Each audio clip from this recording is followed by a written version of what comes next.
Donc le vélo, c'est Gwen Elgin, notre directeur, qui nous en a parlé. En fait, c'est le MEDEF qui lui avait demandé si on voulait bien faire un vélo pour le Tour de France.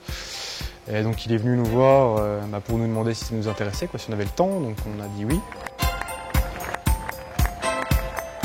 On a usiné tout ce qui est forme un petit peu galbée, dans le sens du profil. Tout ça, ça a été réalisé avec une plane. Donc c'est un outil qui a plus d'une centaine d'années. On se sert très peu, ça c'est du métier d'art, mais c'est très occasionnel de se servir de cet outil.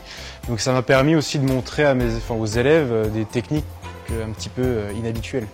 Disons. Et sur tout ce qui est collage, parce qu'on a utilisé une colle un petit peu spéciale là-dessus, on a pu leur montrer un peu la résistance d'une colle qui ne se sert pas souvent. Il y a à peu près une dizaine d'élèves qui ont participé à la fabrication, à la conception du vélo sur toutes les étapes. Donc j'ai travaillé sur le projet du vélo du Tour de France, donc le vélo en bois, fabriqué par la FIA. Donc j'ai participé plus ou moins à fabriquer la selle et le guidon du vélo avec les professeurs de la FIA.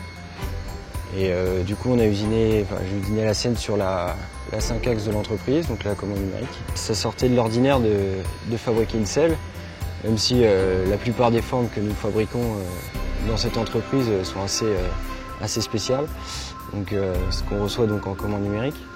Mais fabriquer un vélo en bois, c'est pas commun. Ça, c'est la pièce principale du vélo en fait. C'est le tube le plus gros du vélo, et à partir de cette pièce, j'ai tout raccordé dessus.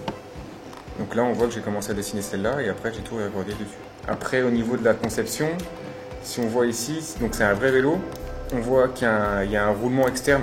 Donc tout ça, c'est la partie du roulement qui montre que le vélo est fonctionnel. Je pense qu'on a voulu être un peu avant-gardiste étant donné tous les métiers industriels. Donc on a tenu à utiliser tout ce qu'on avait en commande numérique et en scanner 3D, étant donné qu'on a un scanner 3D. Donc on a scanné la selle. Et derrière, elle a été usinée justement par Christophe, un de nos apprentis, qui a été fait sur commande numérique, 5 axes. Donc voilà une commande numérique, donc 5 axes, donc qui réalise donc des pièces en 5 axes. Donc pas travailler sur l'axe X, Y et Z, mais travailler sur d'autres axes. Donc en fait, par exemple, comme on voit sur la pièce ici, au lieu de travailler droit comme ceci, je vais pouvoir m'incliner avec l'outil. Donc l'outil va s'incliner jusque là. Donc ça réduit le temps, ça réduit les machines, le nombre de machines, avec une précision au centième.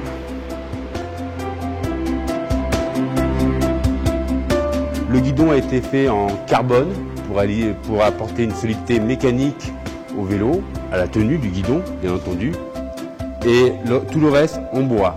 Les roues ont été réalisées en faux bois parce qu'on a voulu garder justement cet esprit bois à 100%, sachant que la technique a été quand même de réaliser un contraste. C'est un peu l'objectif. Pour que ceci ressorte, il fallait faire ressortir la fourche et l'arrière du vélo.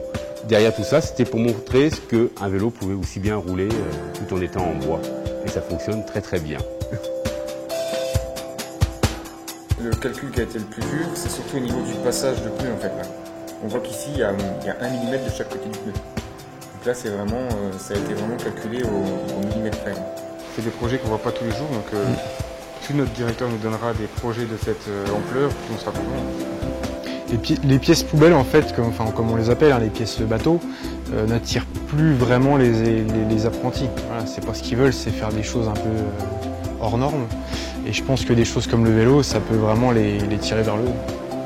Le métier a évolué énormément. De plus en plus, on est amené à travailler avec des commandes numériques 5 axes, 3 axes.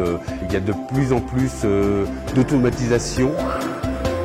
Néanmoins, derrière tout ça, ça demande des gens formés, des gens capables de se servir de ces machines, des gens capables de pouvoir imaginer un produit fini, donc le penser, le travailler de façon numérique ou manuelle, puisque les deux sont liés. La formation de CAP ébéniste m'a apporté déjà les bases du métier d'ébéniste.